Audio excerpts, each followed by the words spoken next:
നമുക്ക് നമ്മുടെ സ്വന്തം വണ്ടിയിൽ മറ്റാരുടെയും സഹായമില്ലാതെ ആൻഡ്രോയിഡ് സ്റ്റീരിയോ എങ്ങനെ വെക്കാൻ നമുക്ക് നോക്കാം.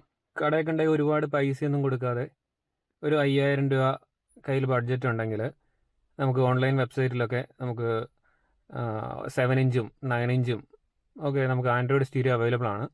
അത് സ്വന്തമായിട്ട് മേടിച്ച് നമ്മുടെ വയറിംഗ് കിറ്റ് കറക്റ്റായിട്ട് കണക്ട് ചെയ്ത് കൊടുത്തു കഴിഞ്ഞ് കഴിഞ്ഞാൽ വേറെ ബുദ്ധിമുട്ടുകളൊന്നുമില്ല. നമുക്ക് എളുപ്പത്തിൽ അത് ചെയ്യാൻ പറ്റുന്നതേ ഉള്ളൂ. ഏത് സ്റ്റീരിയോ കണക്ട് ചെയ്യുന്ന സമയത്തും നമുക്ക് ഈ ഇത്രയും വയറുകളാണ് ആദ്യം നമുക്ക് കണക്ട് ചെയ്യേണ്ടി വരുന്നത്.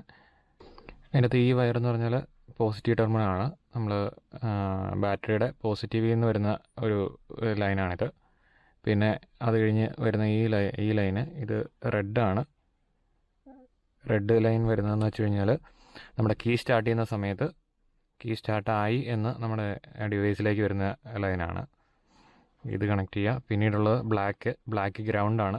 അതല്ലെങ്കിൽ നമുക്ക് നെഗറ്റീവ് എന്ന് വേണമെങ്കിൽ കണക്ക് കൂട്ടാം. നെഗറ്റീവ് ഇത് കണക്ട് ചെയ്യണം. പിന്നെ ഇലുമിനേഷൻ, നമ്മുടെ LED പാനലുകൾ, അത്തരം കാര്യങ്ങൾ ഓണാകാൻ വേണ്ടി കണക്ട് ചെയ്യുന്നതാണ്. ഇത്രയും വരുമ്പോൾ തന്നെ നമ്മുടെ സപ്ലൈ ലൈനുകളെല്ലാം കഴിഞ്ഞു.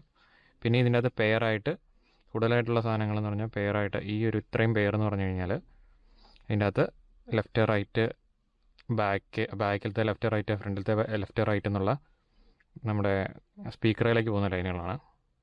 ഇതിപ്പം നമ്മുടെ സ്പീക്കറിൻ്റെ ലൈന് പൊളാരിറ്റി നോക്കേണ്ട ആവശ്യമില്ല. കാരണം സ്പീക്കറിൻ്റെ ലൈന് ഇതിലേത് ലൈൻ കൊടുത്താലും സ്പീക്കർ വർക്കാവും. അത് സ്പീക്കറിന് പൊളാരിറ്റി ഇല്ലാത്തതുകൊണ്ട്, പോസിറ്റീവ് നെഗറ്റീവ് അങ്ങനെ പൊളാരിറ്റി ഇല്ലാത്തതുകൊണ്ട് നമുക്ക് ഇത് ഒരു സ്പീക്കറിലേക്ക് കൊടുക്കുക, ഇത് അടുത്ത സ്പീക്കറിലേക്ക് കൊടുക്കുക, ഇത് അടുത്ത സ്പീക്കർ ഇങ്ങനെ സെപ്പറേറ്റ് ആയിട്ട് സ്പീക്കറിലേക്ക് കൊടുക്കുക. നമുക്കത് പൊളാരിറ്റി നോക്കേണ്ട ഒരു ആവശ്യമില്ല.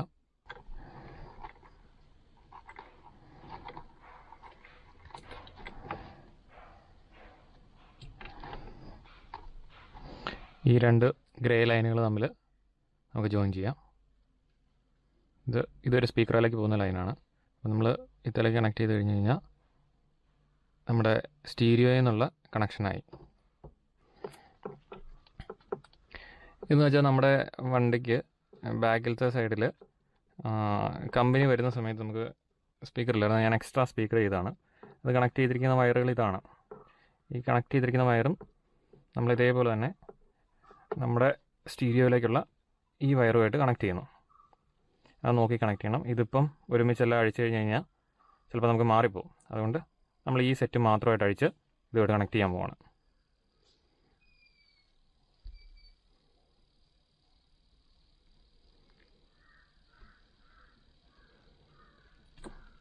നമ്മുടെ കമ്പനി സ്റ്റീരിയോയിലൊക്കെ വരുന്നതാണെങ്കിൽ നമ്മുടെ ഈ കണക്ടറിൻ്റെ അകത്ത് തന്നെ നമ്മുടെ ബാക്കിലത്തെ സ്പീക്കറിൻ്റെ വയറിങ്ങും കാര്യങ്ങളെല്ലാം വന്നിട്ടുണ്ടാകും. അപ്പോൾ ഒരുമിച്ച് നമ്മുടെ കണക്ടറിലേക്ക് കണക്ട് ചെയ്താൽ മതി. ഇതിപ്പോൾ സെപ്പറേറ്റ് ആയിട്ട് ഞാൻ വയർ ചെയ്തത് കൊണ്ട് ആണ് ഇങ്ങനെ വന്നിരിക്കുന്നത്.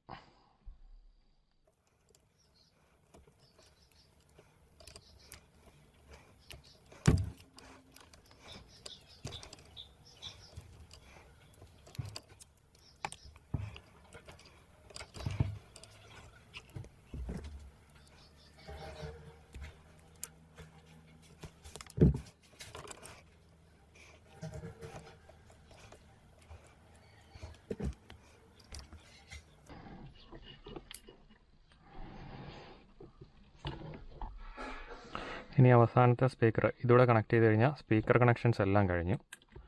ഈ ഒരൊറ്റ കണക്ഷൻ കൊടുത്താൽ മതി. ഇത് നമ്മുടെ ബാക്കിലത്തെ സ്പീക്കറിലേക്കുള്ളതാണ്. ഇതൊരു ബാക്കിലത്തെ സ്പീക്കർ, ഇത് വേറൊരു ബാക്കിലത്തെ സ്പീക്കർ.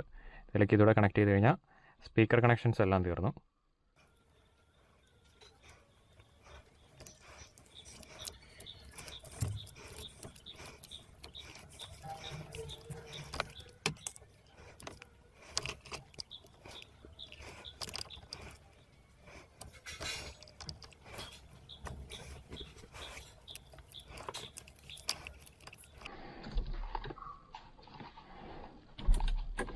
നമ്മുടെ പഴയ സോണി സ്റ്റീരിയോയിലേക്കുള്ള കണക്ഷൻ്റെ ആ കേബിള് കണക്ടർ ഫ്രീ ആയി. മൊത്തത്തിൽ അത് മാറ്റി നമ്മൾ ഈ രണ്ട് വയറോടെ കണക്ട് ചെയ്ത് കഴിഞ്ഞ് കഴിഞ്ഞാൽ നമ്മുടെ മെയിനായിട്ടുള്ള പവർ സപ്ലൈ, അതുപോലെ തന്നെ സ്പീക്കറുകളിലേക്കുള്ള എല്ലാ കണക്ഷൻസും റെഡിയാകും. ഈ ഒരു രണ്ട് വയറോടെ കണക്ട് ചെയ്ത് കഴിഞ്ഞാൽ കാര്യങ്ങളെല്ലാം കണക്റ്റഡ് ആവും.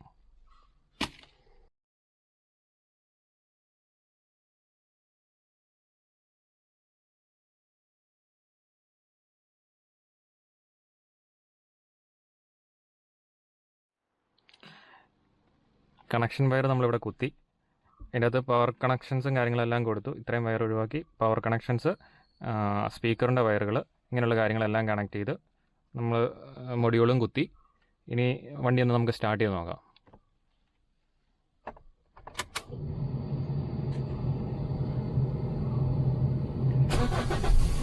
നമ്മുടെ സ്റ്റീരിയോ സ്റ്റാർട്ടായിട്ടുണ്ട്. സാമ്പിൾ വീഡിയോസ് നമുക്കൊന്ന് പ്ലേ ചെയ്ത് നോക്കാം.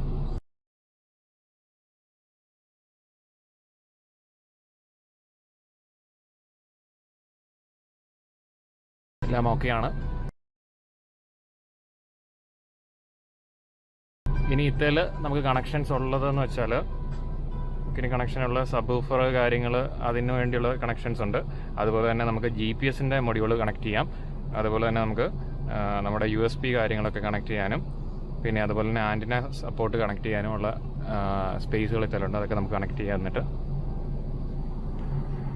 ഇനി ഈ കേബിൾ സെറ്റിലുണ്ടാവുക റിവേഴ്സ് ക്യാമറയുടെ ഒരു കൺട്രോൾ കേബിൾ ഉണ്ടാവും. പിന്നെ നമ്മുടെ സ്റ്റിയറിംഗ് കൺട്രോളിൻ്റെ കേബിളുകൾ ഉണ്ടാവും. നമ്മുടെ വണ്ടിയിൽ സ്റ്റിയറിംഗ് കൺട്രോളിൻ്റെ ആവശ്യമില്ലാത്തതുകൊണ്ട് ആ വയറുകളെല്ലാം ഇൻസുലേറ്റ് ചെയ്തു. അതുകൂടാതെ അടുത്ത കണക്ഷന് വരുന്ന നമ്മുടെ ഓഡിയോ ഇന്ന്, ഓഡിയോ ഔട്ട്, വീഡിയോ ഇന്ന്, അങ്ങനെയുള്ള കണക്ഷൻസും പിന്നെ ഒരു ആംബ് കൺട്രോളുണ്ട്. ഇങ്ങനെയുള്ള വയറുകളൊക്കെ ഇപ്പോൾ തൽക്കാലത്തേക്ക് ആവശ്യമില്ലാത്തതുകൊണ്ട് എല്ലാം ഇൻസുലേറ്റ് ചെയ്യുന്നു. ഇവയൊന്നും കൂട്ടിമുട്ടാതിരിക്കാൻ വേണ്ടി ഇൻസുലേറ്റ് ചെയ്ത് നമുക്ക് ഉള്ളിലേക്ക് വയ്ക്കാം. പിന്നെ നമുക്ക് ആൻറ്റിനയുടെ വയേഴ്സും കണക്ട് ചെയ്യാം, GPS-ൻ്റെ കണക്ഷനും കൊടുക്കാം.